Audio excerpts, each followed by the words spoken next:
Valorizar a cultura maranhense precisa ser um ato além do discurso. Além da retórica que exclui, incluindo. Por isso, para fugir da sentença de valorização da cultura apenas em um período festivo e para fomentar o conhecimento sobre as pérolas do nosso estado, O programa Flow Musical recebe hoje o músico Marcos Cliff. com quem vamos bater aquele papo. Boa tarde, Marcos. Boa tarde por estar aqui e contente por fazer parte aqui dessa conversa, né, de explanar a cultura, né, não só nesse nicho local, mas tentar falar um pouco, né, desse universo cultural, né. Da sua experiência, né, e tudo mais.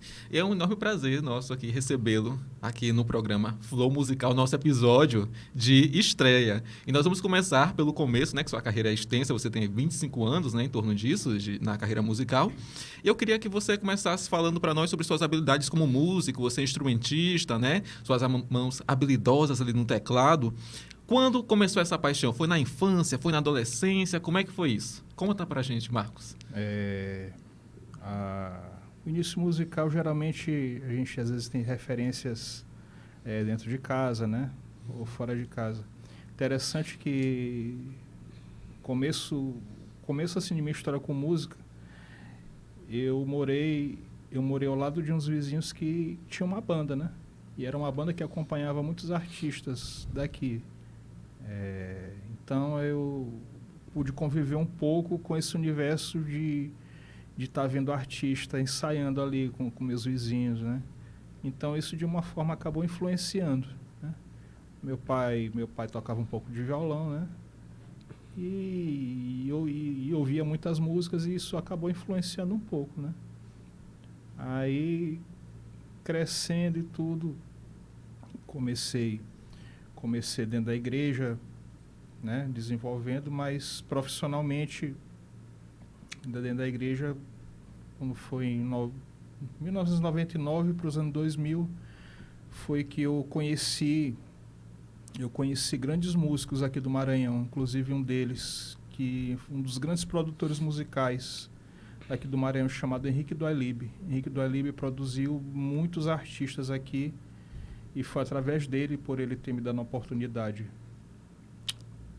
de trabalhar no estúdio dele, né? Comecei trabalhando no estúdio, fazendo gravação, ainda no tempo de gravador de rolo. Não tinha nada de digital como é hoje, então eu aprendi. E com esse aprendizado, ele acabou me indicando para outros músicos. E a partir desse momento, ali trabalhando com ele, através de outro produtor musical, e o grande maestro também aqui, que é amigo dele, que trabalhava junto, Edinho Bastos. Através deles eu comecei a tocar com os artistas aqui do Maranhão, né?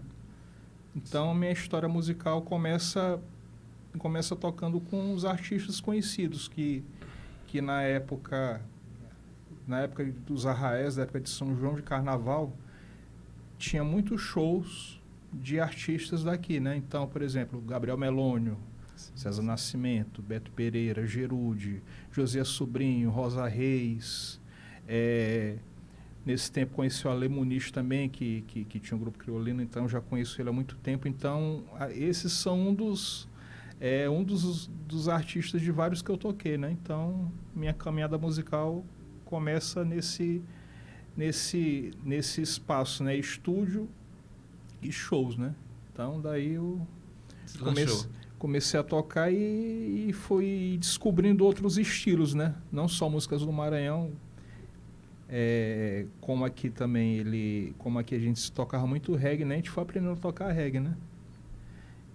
Apesar de no começo não gostava de jeito nenhum de tocar reggae, mas por receber convite para tocar em banda de reggae, acabei gostando, né? Mas assim, no começo eu não sabia nem como tocar reggae, né? E uma das experiências interessantes foi que eu tocando com Beto Pereira, o maestro dele, o Edinho, me chamou. A gente tá produzindo um disco do Beto, queria que tu gravasse uma música, gravasse um reggae, né? Aí cheguei no estúdio para tocar, tava me preparando, vendo os músicos gravando. Na hora que eu comecei a gravar, foi um desastre. Eu não consegui gravar e tudo, e E Edinho, com toda a sinceridade dele, falou, cara, procura ir numa festa de reggae, ver radiola, que tu não sabe tocar reggae, não. Recebi, mas não gravei. E com isso, e com esse incentivo, né, acabei procurando estudar e com o tempo eu fui gostando do estilo, né? Então, não só reggae, mas como a música maranhense em geral, que é uma música apaixonante, porque ela não é somente um ritmo, né? Elas são vários. E dentro desses vários ritmos, tem várias variações, né? Não só o Bumba Meu Boi, mas dentro do Bumba Meu Boi você tem um universo musical e assim você vai descobrindo muita coisa, né? Cara, muito legal. Marcos, a gente tá sabendo aqui que além de acompanhar vários artistas locais, né, como você falou, você também já acompanhou artistas internacionais, né? Conta pra gente um pouquinho aí sobre essas experiências, como elas transformaram você, como elas te moldaram aí nessa sua caminhada, por favor. Por fazer parte de uma banda de reggae, essa banda de reggae, ela era formada por... O cara que formou a banda, no caso o Jorge Gomes, que é um grande baterista aqui, amigo nosso, ele costumava acompanhar artistas que vinham de outros países para cá, porque aqui em São Luís, com a cultura do reggae, questão das radiolas, então muitos artistas internacionais, no caso os jamaicanos, são muito conhecidos aqui, né? E alguns desses artistas faziam show aqui, né? Como já veio para cá muitas vezes o Eric Donaldson, que é conhecido pelo Melô da Cinderela. Jimmy Cliff já veio fazer show aqui também, o falecido Jimmy Cliff já veio fazer show aqui, veio com a banda dele. Já Dona Mary, Gregory Isaacs já fez show aqui, inclusive a tribo de já acompanhou o primeiro show do Gregory Isaacs aqui, foi a tribo de já que acompanhou, né? Uma das bandas famosas e que é referência minha também é a tribo de já, né? Então, através da banda Legenda, fui chamado para tocar na banda, para acompanhar, para fazer o segundo tecladista da banda, que na época um amigo meu, Marcelo Rebelo, ele era o tecladista da banda e George costumava completar a banda com mais músicos, né? Então, botar 2 guitarristas, 2 tecladistas, um percussionista, então eu fazia o segundo teclado, né? E no ano de 2001, teve 3 cantores jamaicanos que vieram para cá, Owen Gray, Sid Hanks, Jimmy Mack. Eu digo que esse foi o meu primeiro show de reggae, né? Um show de reggae. E para vocês terem uma ideia aqui, eles são tão conhecidos, ou na época eram tão conhecidos, que ali no anil onde era o Lítero, né? Que está sendo feita aquela obra ali de drenagem, ali se fazia muitos shows. E aquele espaço é muito grande, e aquele espaço estava lotado de gente. Muita gente mesmo ali que você não conseguia ver espaço. Então, era radiolas de reggae cercando o espaço e um palco para fazer o show dos artistas. E foi através no caso do George, né, que eu comecei a tocar com esses artistas, né? Então, Owen Gray, Jimmy Mack, Sid Hanks. Depois comecei a tocar com Eric Donaldson também. E assim foram outros artistas também. A Dona Mary também, que eu tive a oportunidade de acompanhar. Acompanhei também a Etana, que é famosa aqui e famosa no mundo também, através dos meus parceiros da Raiz Tribal também, que eu costumo tocar de vez em quando, né? E a partir daí foi tendo essa experiência, né, de tocar com artistas internacionais, né? No caso, jamaicanos, ou ingleses também, que alguns são, né? Muito lindo, Marcos. E aproveitar que estamos falando do lado internacional da sua carreira, vamos destacar que em breve também tem banda internacional de rock aterrissando aqui em São Luís, não é verdade, Caian? É isso mesmo, Vitor. São Luís está se preparando, né, para iniciar a venda de ingressos aí para o show do Guns N' Roses. que vai ser realizado em abril do ano que vem, né? Bem ali no Estádio Castelão, gente. Foi uma notícia que me pegou de surpresa, não sei em relação a vocês, mas a capital vai ser uma das cidades escolhidas, né, para a nova etapa da turnê da banda. E vale notar também que o Guns N' Roses ele já esteve aqui no Brasil 10 vezes. Antes, essa vai ser a 11ª, né? Me interessa, o que vocês acharam dessa notícia aí? Pegou vocês de surpresa também? Sim, foi meu pai que me falou, eu nem acreditei quando ele disse, vai ter banda aqui internacional? Sim, Como cara, assim? Guns N' Roses. Interessante, Guns né, N' Roses. que a notícia vai surgindo, né, e estavam falando Guns N' Roses aqui. Cara, isso é muito legal, né? São Luís fazer parte desse mapa, desse Sim. circuito, né? E apesar de São Luís ser, às vezes é fim de linha para muita coisa, né? Dificilmente por uma questão logística, né? Várias questões. Mas fazer parte desse circuito é legal, né? Como já veio outros artistas também, né? E é muito bacana mesmo. Eu acho que a gente merece essa... Merece sim. Merece isso, merece muito Se mais. os Scorpions também quiserem retornar. Já, pois é, Scorpions, quiser vir outros também, São Luís tem público e vão ser muito bem recebidos, né? E lembrar você que está nos assistindo, que você está no programa Flow Musical, que segue aqui com a presença do músico Marcos Cliff, o nosso entrevistado de hoje.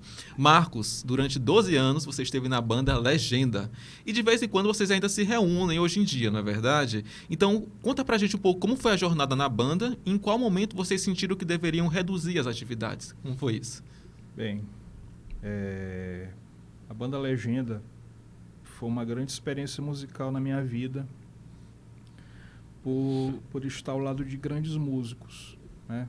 Músicos que já trabalharam com muitos outros artistas, com músicos que já gravaram com muitas pessoas, não só daqui de São Luís, mas pessoas também de nível nacional. Então, ter essa experiência de trabalhar com músicos experientes foi um grande aprendizado para mim. Tanto para aprender a tocar reggae, né? Porque infelizmente, tem músicos que pensam que reggae é um ritmo fácil, é um ritmo que pode ser tocado de qualquer jeito e não é. E eu tive a experiência de que tem essa história do menos é mais. Sim. Né? Então, o reggae, por ser um ritmo que, ao mesmo tempo, ele envolve, falando musicalmente, que ele é um ritmo que abrange vários elementos, né? Que, em questões de frequências agudas e graves, elas acabam se contrapondo, né? Porque essa frequência grave do contrabaixo, ela acaba envolvendo de uma maneira, e outros elementos que vão te envolvendo também em outras frequências. E o tocar junto, que é o que mais pega assim, né? Você tocar com outros músicos, tocar junto e tocar um estilo para que ele se case muito bem, não só no reggae, mas qualquer outro estilo musical. Mas se você não tiver sintonia com quem você está tocando, acaba passando insegurança, né? Às vezes as pessoas notam isso. E com a banda Legenda foi uma experiência muito boa em gravações, em estúdio, em muitas viagens que fizemos. A gente passamos 2 anos tocando em Fortaleza direto, praticamente todo mês, né? A gente fazia muito esse circuito, São Luís, Fortaleza. E outros estados também do Brasil, a gente acabou levando essa cara maranhense, né, dentro do reggae, né? Então, 12 anos com a banda foi uma experiência muito boa. E pelo fato dos músicos serem muito atarefados também, né? Então, cada um tocava com um artista, né? Então, isso chega um momento que vai distanciando, né? E a banda não acabou se desfazendo, mas acabou dando um tempo para respirando um pouco nessa questão de estar junto, né? E de vez em quando o George, quando aparece uma coisa ou outra, a gente se reúne, né? Sim. Aí quando a gente volta a tocar, a sintonia ela é bem legal mesmo. Tá bom. Marcos, Muito linda a sua história. Mas agora temos mais notícias de eventos musicais aqui na ilha com o Caian Pacheco. Pessoal, nesse domingo tá chegando aí mais uma edição, né, do Temperatura Máxima Reggae Vinil, no Bar e Restaurante Porto Seguro Beira-Mar. E o comando da Vibe vai ficar, por conta da equipe Asa Branca Vinil, com Valtinho e Jorge Jones, Radiola Reggae Vinil, com o violento Marcos Vinícius, e equipe JD Vinil, com Júnior Caçulinha, James Brown e Dudu Caçulinha. Começa às 5 da tarde, com acesso livre para a mulherada até às 8 da noite. E é isso. E os momentos finais do programa Flow Musical. E Marcos, imagino que você, antes de começar oficialmente neste ramo...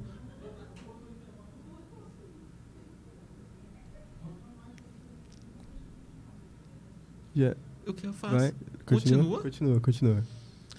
Então, gente, voltando aqui, questões técnicas.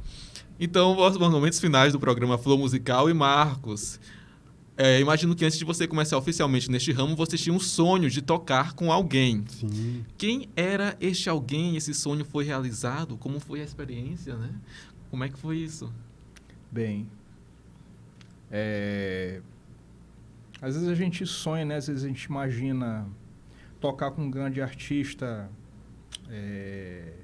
de sucesso, né? E isso acaba sendo uma experiência interessante. Especificamente um artista, eu não vou dizer que eu almejava, eu quero tocar com alguém. Mas, por exemplo, eu já tive a experiência de tocar com Alcione. Sim. Né? E uma coisa interessante,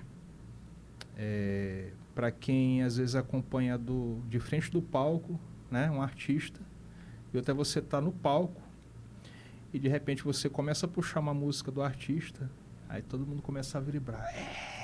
É um negócio assim impressionante, né? Ou então como quando eu toquei com a Etana também uma vez. Quando eu toquei com a Etana, de repente quando ela começou a cantar, todo mundo começou a acender o celular e você começa a ver aqueles celulares todos acesos assim.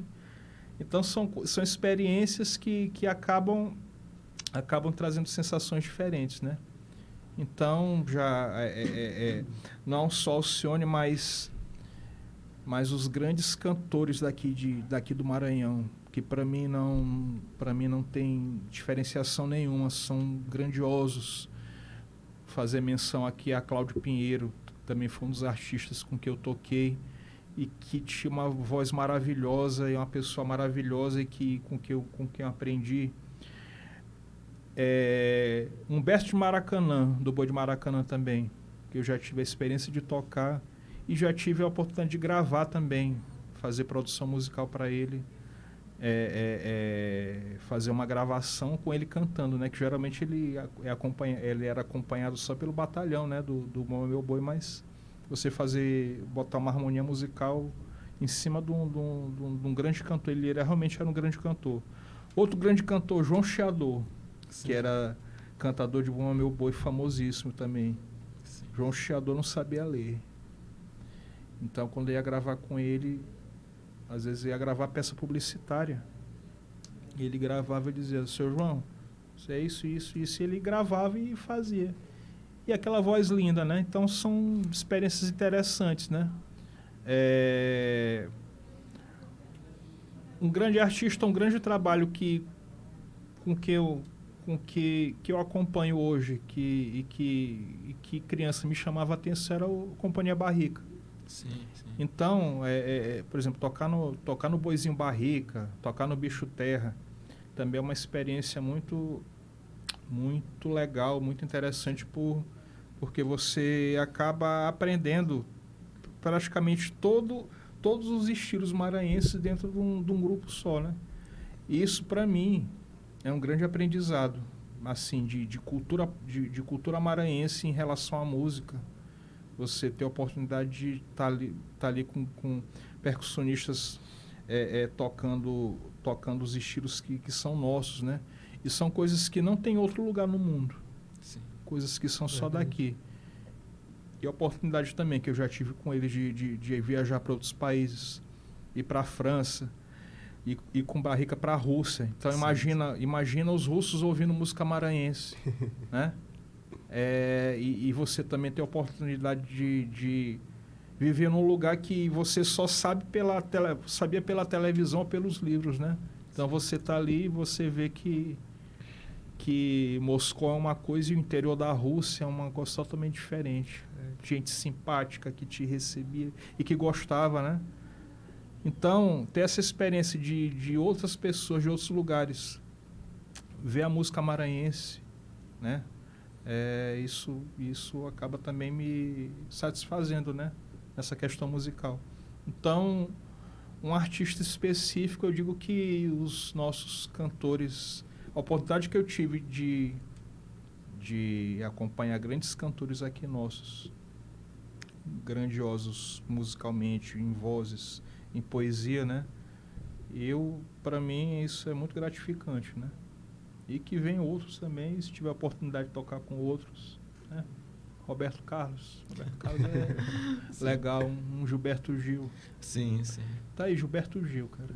Gilberto Gil, para mim, ele é ele é um gênio.